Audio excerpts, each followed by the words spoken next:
नमस्कार, CSK news में आपका स्वागत है। दोस्तों, बड़ी अपडेट निकल के आ रही है। आपको बता दें यूपी में, जहां पर यूपी में नूरपुर अलीगढ़ के टप्पर के इलाके नूरपुर में ज़बरदस्त तरीके से हिंदुओं का पलायन जारी है। इस बीच आपको बता दें साध्वी प्राची पहुंचने का ऐलान कर दिया है। भारी फोर्स तैनात कर दी गई है। योगी सेना समेत कई सेनाएँ पहुँचना शुरू कर दिया है। हिंदू दलितों के साथ अत्याचार हो रहा है। मुस्लिमों द्वारा उन्हें भगाया जा रहा है। नूरपुर से बड़ी अपडेट। दूसरी बड़ी खबर निकल के आ रही है। दोस्तों, यूपी में सफाई अभियान। गोरखपुर में मार गिराया गया खान मुबारक गैंग का शूटर परवेज। 2022 विधानसभा चुनाव से पहले एक्शन में सीएम योगी अतीक अहमद के भाई का भी काम तमाम 25 करोड़ की संपत्ति हुई कुर्क। जी हाँ, इसके बारे में भी आपको बताएंगे। और इस बीच न हिंदी न हिंदू न हिंदुस्तान बन के रहेगा खालिस्तान। तिरंगे में लगाई आग, लगे भारत विरोधी नारे। लंदन की है घटना। ये बड़ी खबर निकल के आ रही है खालिस्तानी समर्थकों द्वारा। सब कुछ खबर एक एक करके जानेंगे। केरला से गल्फ गया ईसाई इंजीनियर, इस्लाम अपना बना आईएसआई का आत्मघाती हमलावर। और लोग पूछते हैं कि आखिर एक धर्म के लोग ही कैसे आतंकी बनते हैं। अब आप समझिए, बताएंगे सब कुछ खबर एक एक करके। पाकिस्तान को करारा झटका सऊदी अरब ने दे दिया है, और चीन को लेकर भी बड़ी अपडेट। तो सब कुछ खबर जानेंगे, लेकिन उससे पहले एक छोटा सा निवेदन, अगर आपने चैनल को अभी तक सब्सक्राइब नहीं किया तो प्लीज़ सब्सक्राइब के लाल बटन दबाकर चैनल को सब्सक्राइब करें।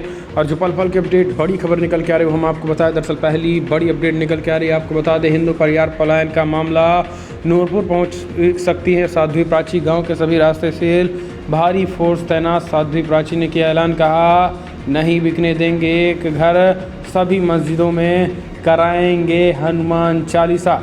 नूरपुर में शुरू हो गया। अलीगढ़ के नूरपुर गांव में हिंदू परिवारों के पलायन की खबर सामने आने के बाद रविवार को साध्वी प्राची ने बड़ा ऐलान कर दिया, और वहां नूरपुर पहुंचने की भी संभावना जताई जा रही है। सूचना को लेकर प्रशासन अलर्ट मोड पे है। तो वहीं आपको बता दें, एसडीएम व सीओ खैर की मौजूदगी में बड़ी संख्या में पुलिस बल के साथ पीएसी तैनात है। पुलिस ने गाँव नूरपुर जाने वाले सभी रास्तों को सील कर दिया है, और बाहरी लोगों को गाँव के अंदर जाने पर पाबंदी लगा दी है। गौरतलब है कि अलीगढ़ जनपद के टप्पल थाना क्षेत्र में गांव नूरपुर निवासी हिंदू समाज के निवासियों ने 30 मई को दरवाजे पर मकान बिकाऊ है लिखकर और पलायन की धमकी देने वाले जिले में हलचल मचा दी। आरोप है कि 2 दिन पहले गांव में आई एक बारात को चढ़ने से विशेष समुदाय के लोगों ने रोक दिया था। झगड़ा व मारपीट की दी तहरीर देने के बावजूद पुलिस ने कोई कार्रवाई नहीं की। नूरपुर गांव में मुस्लिम समाज के करीब 800 और हिंदू अनुसूचित जाति जाटो समाज की आबादी करीब 125 परिवारों की है। गांव में ओम प्रकाश के अनुसार 2 दिन पहले ही 2 बेटियों की बारात आई थी। वकील पुत्र अल्लाह राजी के भड़काने पर समुदाय विशेष के कुछ लोगों ने बारात चढ़त से रोकी और मारपीट भी की। एक गाड़ी का शीशा भी तोड़ दिया था। और 25 अप्रैल और 9 मई को अनुसूचित जाति के परिवारों में आई बारात चढ़त के दौरान इसी तरीके के झगड़ा मारपीट की गई थी। तहरीर देने के बाद पुलिस आंख बंद कर रही। न्याय नहीं मिला तो वो घरों को बेचकर गांव से पलायन करने पहुंच गए। दूसरे पक्ष के वकील पुत्र अल्लाह राजी की ओर से दी गई तहरीर में कहा गया कि नमाज के समय बैंड बाजा और डीजे बजाते हुए लोग मस्जिद के चबूतरे पर चढ़े। मना करने पर ओम प्रकाश आदि ने उनसे झगड़ा भी किया। तो ये समझिए, अब वो पूरी तरीके से मामला हिंदू दलित और मुस्लिम के बीच आर पार का हो चुका है, और सीधा घर बेचने का ऐलान कर दिया है नूरपुर के दलितों ने। इसी को देखते हुए साध्वी प्राची पहुंचने का ऐलान कर दिया। चलते हैं अगले अपडेट। आपको बता दें, आज अलीगढ़ के नूरपुर गांव पहुंच सकते हैं आज़ाद समाज पार्टी और भीम आर्मी का प्रतिनिधि मंडल। समझिए, दरअसल अनुसूचित जाति के लोगों की बारात चढ़त रोकने जाने के मामले में आज़ाद समाज पार्टी भीम आर्मी प्रतिनिधि मंडल शनिवार को टप्पल के नूरपुर ग्राम पहुंचने की बात कही थी। हालांकि आपको बता दें, आज भी चंद्रशेखर रावण के भी पहुंच सकते हैं। ऐसे में माहौल वहाँ पूरी तरीके से गर्म हो चुका है। चंद्रशेखर रावण समेत कई लोग वहां पहुंचने वाले थे। हालांकि आपको बता दें, साध्वी प्राची और हिंदू संगठन के कई योगी सेना ने भी वहां पर, आपको बता दें, आज हनुमान चालीसा, वहां की सभी मस्जिदों पर हनुमान चालीसा कराए जाने का ऐलान कर दिया है। तो वहीं एआईएमआईएम के नेता ने बड़ा बयान देते हुए कहा है कि मस्जिद के सामने किसी को ना तो बारात ले जाने देंगे, ना किसी को इस तरीके की तानाशाही कर रहे हैं। हम चलते हैं अगले अपडेट लेते हैं। यूपी में 2022 विधानसभा चुनाव से पहले कीड़े मकोड़ों की तरह होने लगी सफाई। गोरखपुर में मार गिराया गया खान गैंग मुबारक का शूटर परवेज। नेपाल से रंगदारी और नकली नोटों का धंधा चलाता था। जी हाँ, दरअसल आपको बता दें कि यूपीएसटी अपने गोरखपुर में इनामी शार्प शूटर परवेज को एक मुठभेड़ के दौरान ढेर कर दिया। अम्बेडकर नगर के माफिया खान मुबारक गैंग के सरगना परवेज और एसटीएफ की गोरखपुर यूनिट के बीच चिवटल पुल के पास मुठभेड़ हुई थी। 1 लाख रुपए के इनामी परवेज ने एसटीएफ पर फायरिंग कर भागने की कोशिश की, लेकिन उसे घेर लिया गया। मुठभेड़ के बाद उसे स्वास्थ्य केंद्र ले जाया गया था, जहां उन्हें मृत घोषित कर दिया गया था। आपको बता दें कि एक साथ मौके में फरार हो गया था, जिसकी तलाश से जुटी लगी हुई है। एसटीएफ के प्रभारी निरीक्षक सत्यप्रकाश सिंह एक मुखबिर के जरिए सूचना मिली थी कि परवेज महाराजगंज की तरफ से शहर की ओर आ रहे हैं। अम्बेडकर नगर के एक व्यापारी से उसे रंगदारी की मांग की गई और उसी की वसूली के लिए वहाँ आया था। हम चलते हैं, अगली अपडेट लेते हैं दोस्तों। बड़ी खबर आपको बता दें, अतीक अहमद के भाई अशरफ पर भी डीएम का एक्शन, 25 करोड़ की संपत्ति कुर्क। यूपी के फूलपुर से सांसद रहे बाहुबली अतीक अहमद की मुश्किलें कम होती नजर नहीं आ रही हैं। जेल में बंद अतीक के करीबियों पर कार्रवाई का सिलसिला जारी है और अब अतीक के भाई पर गाज गिरी है। यूपी सरकार ने अतीक अहमद के भाई अशरफ अहमद के खिलाफ एक्शन ले लिया है। सरकार ने अशरफ की करीब 25 करोड़ रुपए की कीमत की संपत्ति कुर्क कर दी है। अशरफ के मुताबिक जानकारी के मुताबिक अतीक अहमद के भाई गैंगस्टर खालिद अजीम और अशरफ की करीब 25 करोड़ रुपए की संपत्ति कुर्की की गई है। अशरफ की कुर्की की गई संपत्ति में प्रयागराज जिले के धूमनगंज थाना क्षेत्र के कसारी मसारी स्थित भूखंड भी शामिल है। बताया जाता है कि कसारी मसारी के जो भूखंड कुर्क किए गए थे वे 5 बीघे में हैं। 5 बीघे में 25 भूखंड हैं, जिन्हें अब कुर्क कर दिया गया है। इन सभी भूखंडों को कुर्क कर पुलिस ने मौके पर नोटिस बोर्ड लगा दिया है। प्रयागराज जिले के धूमनगंज थाना के थाना प्रभारी को कुर्क किए गए भूखंडों को प्रशासक बनाया गया है। हम चलते हैं, अपडेट लेते हैं। तो दोस्तों, बड़ी खबर, पाकिस्तान बलूचिस्तान में हिंदू व्यापारियों को मिल रही जान से मारने की धमकियां। सहम में कारोबारी दुकान खोलने से भी डरे, फ्री बलूचिस्तान की मांग कर दी है। फिर से पाकिस्तान के बलूचिस्तान प्रांत में हिंदू व्यापारी और दुकानदारों को लगातार धमकियां मिल रही हैं।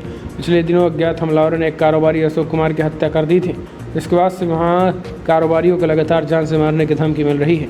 पाकिस्तानी मीडिया रिपोर्ट्स के अनुसार खजुरार जिले के बाद बाजार में हफ्ता वसूली करने नहीं मिलने पर पिछले दिनों हमलावरों ने हवा में अंधाधुंध गोलियां बरसानी शुरू कर दी थी। वहीं हमलावरों ने एक हिंदू व्यापारी अशोक कुमार की हत्या कर दी थी। पाकिस्तानी अखबार के अनुसार बाजार और राष्ट्रीय राजमार्ग के साइन बोर्ड पर पर्चे भी चिपकाए गए हैं और इसमें लिखा गया है कि दुकानदार अगर स्थानीय महिलाओं को दुकान में आने की अनुमति देंगे तो उन्हें गंभीर परिणाम भुगतने होंगे।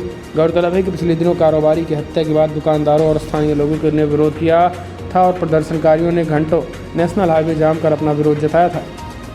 हम चलते हैं, अपडेट हमास आतंकवादियों को ट्रेनिंग देती है। पाकिस्तानी सेना वरिष्ठ सांसद ने खोली इमरान सरकार की पोल। जी हाँ, दरअसल पाकिस्तानी सेना गाजा पट्टी में सक्रिय हमास के आतंकियों को मिलिट्री ट्रेनिंग दे रही है।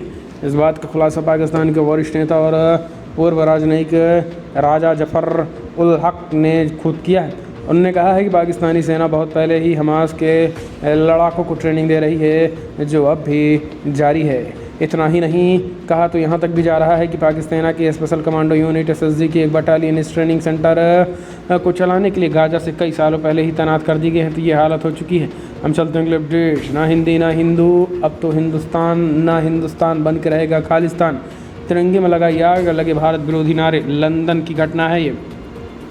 दरअसल आपको बता दें दोस्तों कि खालिस्तान जिंदाबाद किनारों के बीच रविवार 6 जून को लंदन के ट्राफल्गर स्क्वायर में भारत के राष्ट्रीय ध्वज तिरंगे में आग लगाई गई थी।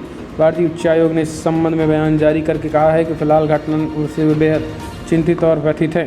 उच्चायोग ने आश्वासन दिया है कि फिलहाल राष्ट्रीय ध्वज का अपमान करने वाले के खिलाफ कड़ी कार्रवाई होगी। ब्रिटेन में टाइम्स ऑफ इंडिया की पत्रकार नाओमी कैप्टन ने इस संबंध में कई तस्वीरें साझा की हैं। तो ये बड़ी अपडेट निकल के आ रही है, जिसमें साफ साफ ये कहा जा रहा है राष्ट्रीय ध्वज भारतीय झंडे तिरंगे को एक तरीके से आग लगाई गई। कहा ना हिंदी ना हिंदू, अपना हिंदुस्तान बन के रहेगा खालिस्तान जैसे नारे लग रहे हैं।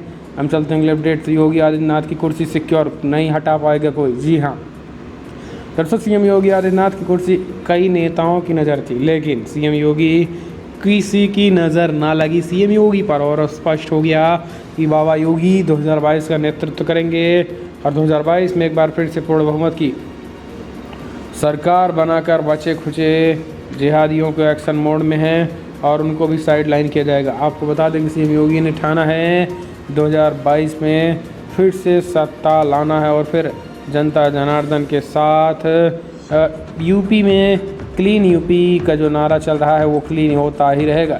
तो ये बड़ी खबर निकल के आ रही है दोस्तों। अगर आप भी मानते हैं कि यूपी के सीएम योगी आदित्यनाथ ही मुख्यमंत्री बनने लायक हैं, 2022 में पूर्ण बहुमत की सरकार बनेगी, तो इस वीडियो को लाइक करें। हम चलते हैं अगले अपडेट। यूपी में कांग्रेस माइनॉरिटी सेल के अध्यक्ष इमरान मुस्लिम युवाओं को पार्टी से जोड़ने का काम करेंगे। कांग्रेस पार्टी ने बनाया माइनॉरिटी सेल का अध्यक्ष इमरान प्रतापगढ़ी को। जी हाँ, मुस्लिमों के वोटों पर बढ़ चढ़ कर सेंध मारने के लिए प्रियंका गांधी ने यह ऐलान किया और इमरान प्रतापगढ़ी को कांग्रेस के राष्ट्रीय अल्पसंख्यक सेल का अध्यक्ष बनाया। कांग्रेस के सूत्र बताते हैं कि इमरान को यह पद दिलाने में यूपी की कांग्रेस प्रभारी और राष्ट्रीय महासचिव प्रियंका गांधी की भूमिका काफ़ी अहम है। इमरान की मदद से यूपी में उन मुस्लिम युवाओं को वापस कांग्रेस से जोड़ने का प्लान है जो AIMIM चीफ असदुद्दीन ओवैसी से प्रभावित है। प्रियंका यूपी में ओवैसी की धार भी कमज़ोर करना चाहती हैं। All India Muslim Ittehadul Muslimeen ने हाल ही में महाराष्ट्र, बिहार और फिर पश्चिम बंगाल में चुनाव लड़ा है। इसका नुकसान सीधे कांग्रेस को उठाना पड़ रहा है। कांग्रेस का पक्का मुस्लिम वोट बैंक बढ़ गया है। तो दोस्तों बड़ी खबर बताई, लेकिन अगर आपको वीडियो पसंद आया तो लाइक करें, शेयर करें, कमेंट के माध्यम से अपनी याद इस वीडियो तो नहीं। जय हिंद, वंदे मातरम।